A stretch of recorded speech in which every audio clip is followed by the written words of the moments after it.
আলাইকুম। আজ class 9 life সায়েন্সের ক্লাসে আজ আমরা অনুশীলনীর প্রশ্ন উত্তর নিয়ে আলোচনা করব।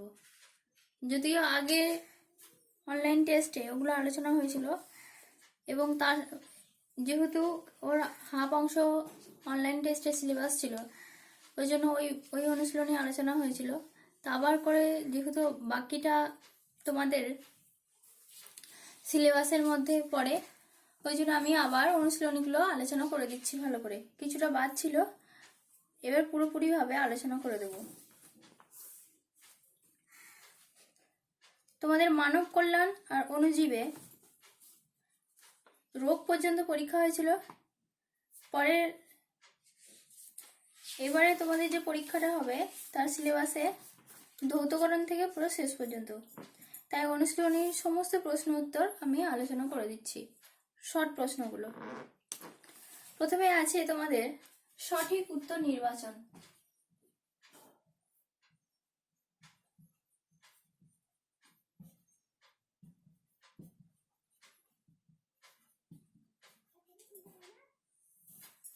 আর এটা সাঁতরা বই থেকে আমি করে দিচ্ছি। সব অ্যান্টিবডি অপশন এ তে আছে albumin, B alpha globulin, C globulin এবং ডি ডেটা গ্লোবিউলিন। উত্তর হবে এ, সমস্ত অ্যান্টিবডি কিন্তু অ্যালবুমিন।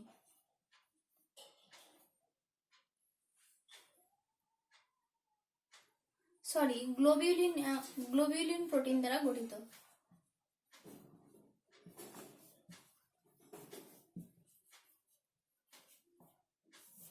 গ্লোবিউলিন। নেক্সট আছে কোন রোগে দেহের স্বাভাবিক ইমিউনিটি নষ্ট হয়ে যায়? Option A syphilis, option B gonorrhoea, option C AIDS, option D hepatitis B. এ সমস্ত রোগে কিন্তু ইমিউনিটি নষ্ট হয়, তো সব থেকে বেশি দেহের যে স্বাভাবিক ইমিউনিটিও নষ্ট করে দেয় সেটা হচ্ছে এইডস রোগে। তাহলে 2 দাগে উত্তরটা হবে অপশন সি এইডস। এইডস রোগে দেহের স্বাভাবিক ইমিউনিটি নষ্ট করে দেয়, কারণ ইমিউনতন্ত্রে এইডস রোগটা বেশি গ্রো করে। 3 নম্বর আছে টিকা প্রদান করে। টিকাকরণ প্রদান করে সক্রিয় অনাক্রমতা, প্রাকৃতিক অনাক্রমতা, নিষ্ক্রিয় অনাক্রমতা না এ ও বি উভয় দুটোই? টিকা প্রদান করা সক্রিয় অনাক্রমতা, কারণ টিকা প্রদান করার ফলে কি হয় না, দেহে অনাক্রমতা উদ্দীপিত অনাক্রমতা মানে অ্যান্টিবডি তৈরি হয়, উদ্দীপিত হয়, অর্থাৎ সক্রিয় করে। ওই জন্য এটা সক্রিয় অনাক্রমতা, সক্রিয় অর্জিত অনাক্রমতা।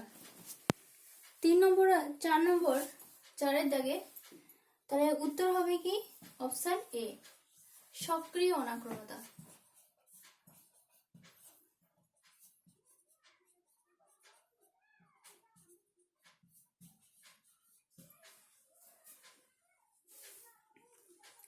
নেক্সট 4 জায়গা আছে কোন ভ্যাকসিন মুখ দিয়ে গ্রহণ করা হয়? Option A typhoid, option B polio, option C cholera, option D tetanus. উত্তর হবে অপশন বি পোলিও। আমরা পোলিও মুখ দিয়ে ভ্যাকসিনটা মুখ দিয়েই গ্রহণ করি।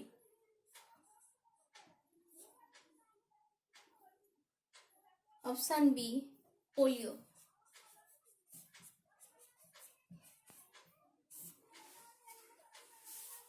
তারপরে গুটি বসন্তের টিকা কে আবিষ্কার করেন? Option A Fleming, option B Pasteur, option C Koch, option D হচ্ছে জেনার। উত্তর হবে, এটা তোমরা জানো সবাই, এডওয়ার্ড জেনার। তাহলে 5 নম্বরে অ্যান্সার হবে অপশন ডি জেনার, এডওয়ার্ড জেনার।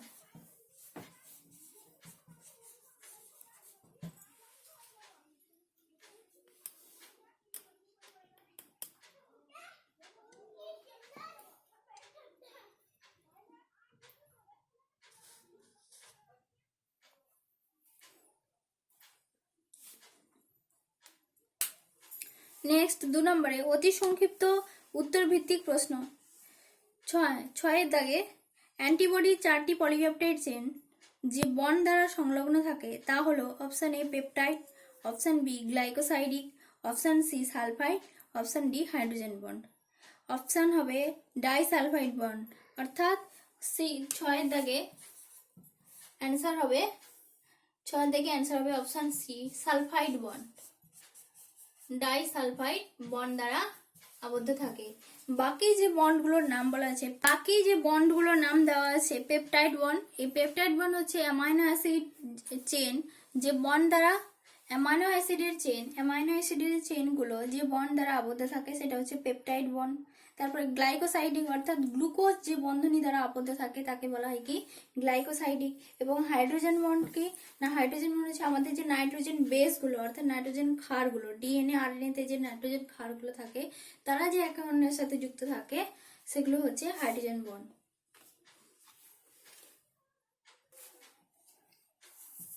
অতি সংক্ষিপ্ত প্রশ্ন উত্তর ভিত্তিক প্রশ্ন। এর দাগে এক কথায় উত্তর দাও যে কাকে অনাক্রমতা বিদ্যার জনক বলা হয়? এডওয়ার্ড জেনারকে অনাক্রমতা বিদ্যার জনক বলা হয়। একের দাগে অ্যান্সার হবে এডওয়ার্ড জেনার।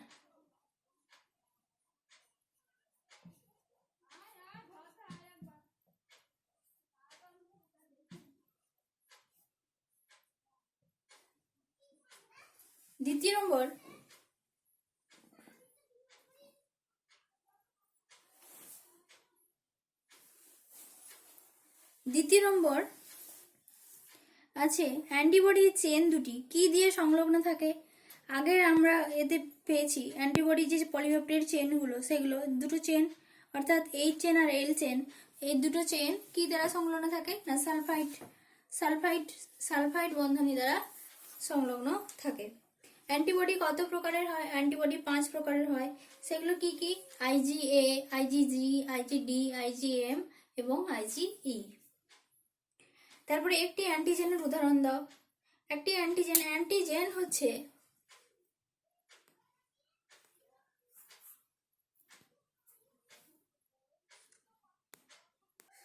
একটি অ্যান্টিজেনের উদাহরণ দাও। অ্যান্টিজেন হচ্ছে দেহে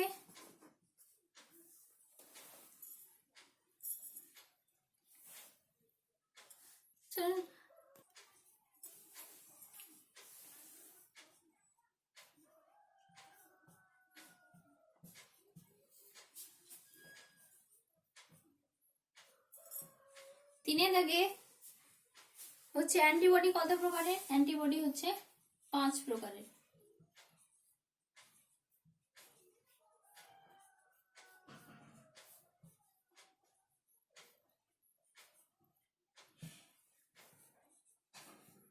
চারিদিকে অ্যান্টিজেন হচ্ছে বাইরের থেকে যে বিজাতীয় বস্তু দেহে প্রবেশ করলে দেহে অ্যান্টিবডি এবং দেহের মধ্যে উৎপন্ন বিজাতীয় বস্তু যদি অ্যান্টিজেন অর্থাৎ প্রোটিনের সঙ্গে মানে দেহের ইমিউনতন্ত্রের সাথে বিক্রিয়া ঘটিয়ে কি করে প্রোটিন উৎপন্ন করে অর্থাৎ অ্যান্টিবডি উৎপন্ন করে, তখন তাকে আমরা কি বলবো অ্যান্টিজেন।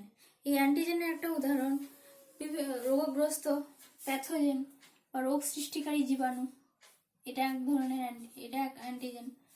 রোগ সৃষ্টিকারী, কারণ এই রোগ সৃষ্টিকারী জীবাণু দেহে প্রবেশ করলে একে আটকানোর জন্য আমাদের দেহে প্রোটিন উৎপন্ন হয় অর্থাৎ অ্যান্টিবডি উৎপন্ন হয়।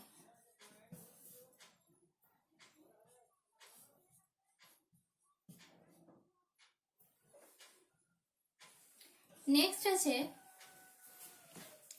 5 দাগে ডিপথেরিয়া রোগের জীবাণুর নাম কি? ডিপথেরিয়া রোগের জীবাণু তোমাদের আগের এতে দিয়েছিলাম। ডিপথেরিয়া রোগের জীবাণু হচ্ছে স্ট্রেপ্টোকক্কাস বা কর্নিব্যাকটেরিয়াম ডিপথেরি।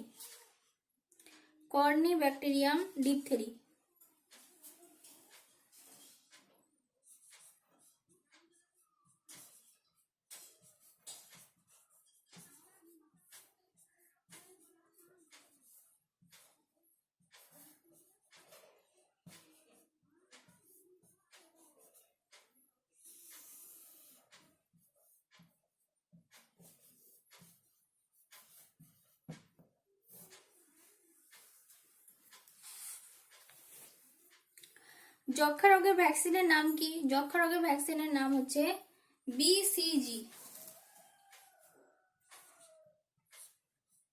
বিসিজি হচ্ছে যক্ষা রোগের ভ্যাকসিন। এই বিসিজি ফুল ফর্ম হচ্ছে বেসাল ক্যালমেট গুয়েরিন। ডেঙ্গু ভাইরাসের বাহক পতঙ্গের নাম কি? এইডস এর পুরো নাম কি? এইডস এর পুরো নাম হচ্ছে acquired immuno deficiency syndrome. Dengue ভাইরাসের বাহক পতঙ্গের নাম কি? ডেঙ্গু ভাইরাসের বাহক পতঙ্গের নাম হচ্ছে এডিস ইজিপ্টি, এডিস মশা, স্ত্রী এডিস মশা। বি দাগে শূন্যস্থান পূরণ করো। পলিস্যাকারাইড এক প্রকার।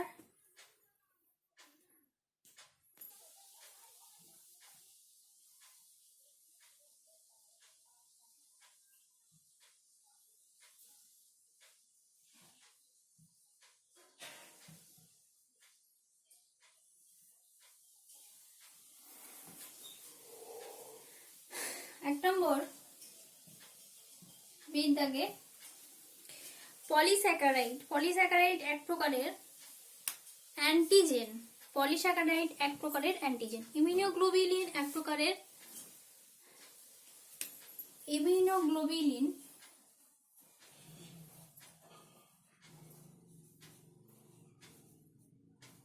অ্যান্টিজেন। ইমিউনোগ্লোবিলিন এক প্রকারের অ্যান্টিবডি।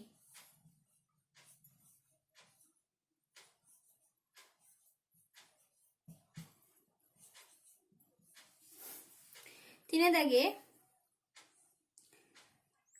রক্তের মনোসাইট এক প্রকারের ড্যাশ সেল। রক্তের মনোসাইট এক প্রকারের প্লাজমা সেল বা অ্যান্টিবডি সেলও লিখতে পারো। রক্তের মনোসাইট এক প্রকারের plasma sell.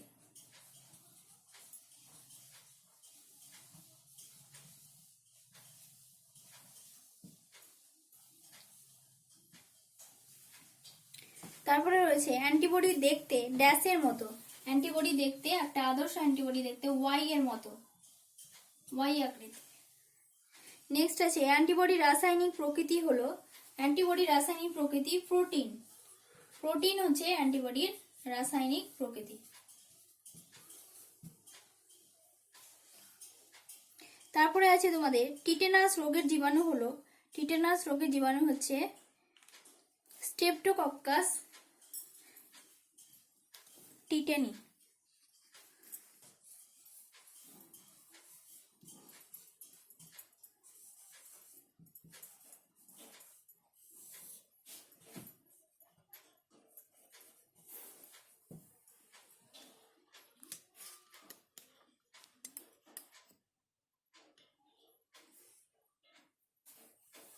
Clostridium tetany.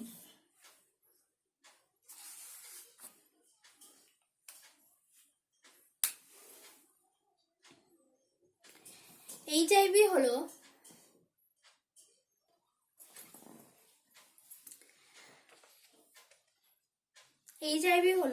AIDS রোগের ভাইরাস। ওআরএস পান করতে হয় কলেরা ডায়রিয়া রোগে। নেক্সট হচ্ছে সত্য মিথ্যা নির্বাচন। ম্যালেরিয়া রোগের প্যাথোজেন অর্থাৎ রোগ সৃষ্টিকারী জীবাণু হলো ডিপ্লোকক্কাস, এটা মিথ্যা। তড়িৎ শক্তি এক প্রকারের ভৌত এজেন্ট, সত্য।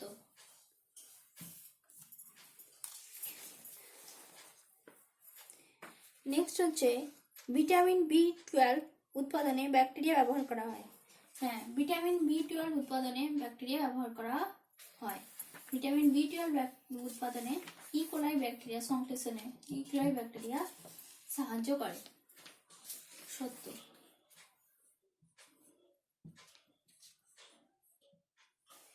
নেক্সট হচ্ছে অ্যান্টিবডি তারপরে আছে চারের দাগে নষ্ট স্বাধীনজীবী। নষ্ট হচ্ছে একটা স্বাধীনজীবী সায়ানো ব্যাকটেরিয়া। হ্যাঁ, সত্য। নষ্ট হচ্ছে একটা স্বাধীনজীবী সায়ানো ব্যাকটেরিয়া। নষ্ট, অলেসিরা, অ্যানাবিনা এগুলো স্বাধীনজীবী সায়ানো ব্যাকটেরিয়া যা নাইট্রোজেন স্থিতিকরণে সাহায্য করে। তারপরে হচ্ছে বাম স্তম্ভ ডান স্তম্ভ মেলাও। বাম স্তম্ভ সায়ানো ব্যাকটেরিয়া, একদিকে বাম স্তম্ভের দিকে আছে cyanobacteria, Pinus, antibiotic, HBV vaccine. ডান দিকে রয়েছে নিওমাইসিন, অলিসিরা, হেপাটাইটিস বি, যক্ষা, মাইক্রোরাইজা। সায়ানোব্যাকটেরিয়া এ মিল হবে বি, ডান স্তম্ভে বি। অলিসিরা, অলিসিরা হচ্ছে একটা সায়ানোব্যাকটেরিয়া। পাইনাস, পাইনাস হচ্ছে মাইক্রোরাইজা। পাইনাসে মাইক্রোরাইজা থাকে, এক বিশেষ ধরনের ছত্রাক থাকে পাইনাসে, অর্থাৎ পাইন গাছে। তারপরে অ্যান্টিবায়োটিক, অ্যান্টিবায়োটিক হচ্ছে নিওমাইসিন, নিওমাইসিন হচ্ছে একটা অ্যান্টিবায়োটিক ওষুধ। আর এইচবিভি ভ্যাকসিন হচ্ছে হেপাটাইটিস বি।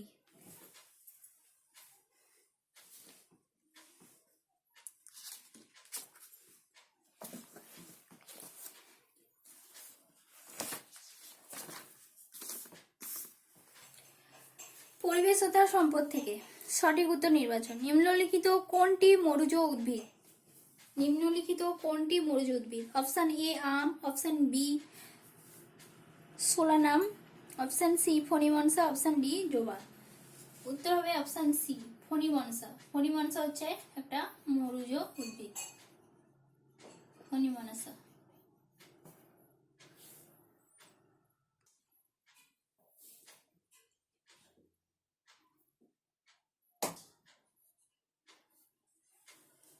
দুইয়ের দাগে কোনটি মরুজ প্রাণী?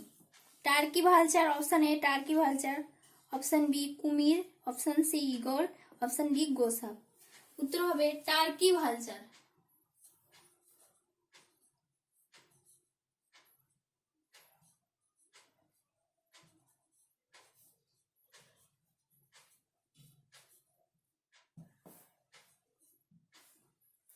তারপরে আছে কোনটি অন্তঃপরজীবী? মাইট, টিনিয়া, ফ্লি, টিকম। মাইট এক ধরনের উকুন, ফ্লিও বাইরে একটা বহিঃপরজীবী, ফ্লি মেটে মেটে ইঁদুরে থাকে। টিনিয়া সোলিয়াম আচ্ছা ফিতাকৃমি। টিকমও এক ধরনের বহিঃপরজীবী প্রাণী।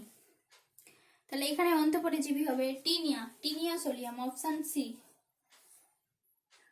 Tinea solium ফিতাকৃমি।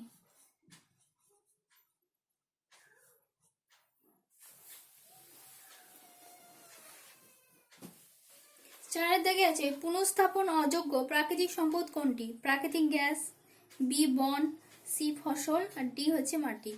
এখানে পুনঃস্থাপন অযোগ্য অর্থাৎ যেটা পুনরায় আবার তৈরি করা যায় না, নিঃশেষের পর পুনরায় তৈরি হয় না, সেটা হচ্ছে প্রাকৃতিক gas.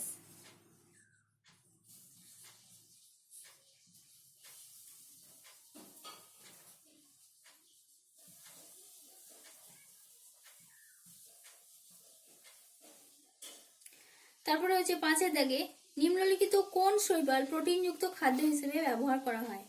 Option A Chara, option B Volvox, option C Chlorella, option D Spirogyra. উত্তর হবে option C Chlorella. Chlorella, Spirulina এগুলো প্রোটিনযুক্ত খাদ্য হিসেবে ব্যবহৃত হয়।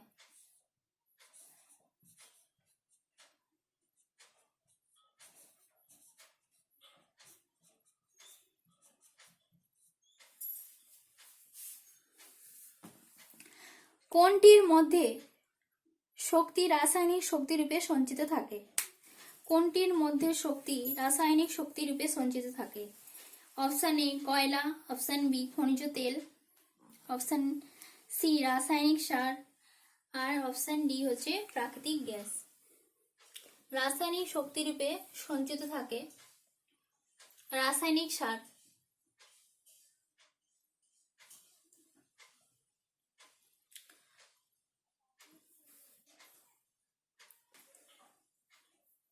নেক্সট আছে অতি